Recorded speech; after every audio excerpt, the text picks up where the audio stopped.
ကံတရားဆိုတာကိုလုံးလိုက်လို့တစ်ဖက်သားအစဉ်ပြေသွားရင်အဲ့ဒီအစဉ်ပြေမှုဟာကိုစီပြန်ရောက်တာကံတရားရဲ့သဘောကိုလုံးတဲ့ဟာကိုစီပြန်ရောက်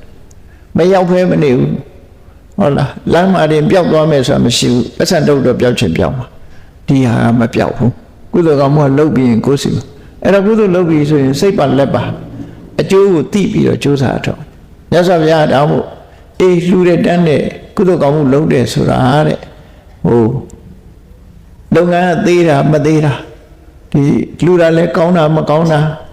များတာနေတာဒါတွေအဓိကမဟုတ်ပါဘူးတဲ့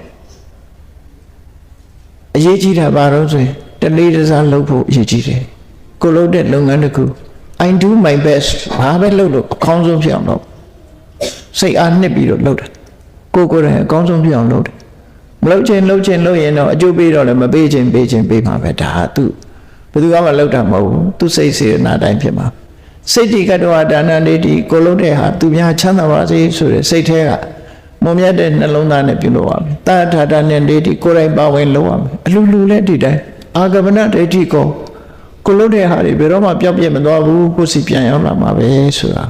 သိရှိနားလည်ပြီးလှူတဲ့တန်းနဲ့ကုသိုလ်လုပ်ရမယ်ဒီလိုဟောတာနော်အဲ့တော့နောက်ဆုံးမှာဒီကုသိုလ်ကောင်းမှုတွေဟာပျောက်ပြတ်သွားတာမဟုတ်ဘူးကိုယ်စီရောက်လာအေးဒါကြောင့်မို့ကုသိုလ်ကောင်းမှုလုပ်ပြီးတဲ့ပုဂ္ဂိုလ်ဟာတဲ့ဒီဘဝမှာလည်းဝမ်းသာရတယ်နောက်ဘဝမှာလည်းဝမ်းသာရတယ်နောက်ဘဝဝမ်းသာတယ်နှစ်ဘဝလုံးဝမ်းသာရတယ်အကျိုးပေါ်လာတဲ့အခါကျတော့အလုံးပို့ပြီးတော့ဝမ်းသာရလိမ့်မယ်လို့ဒီလိုဟောတာ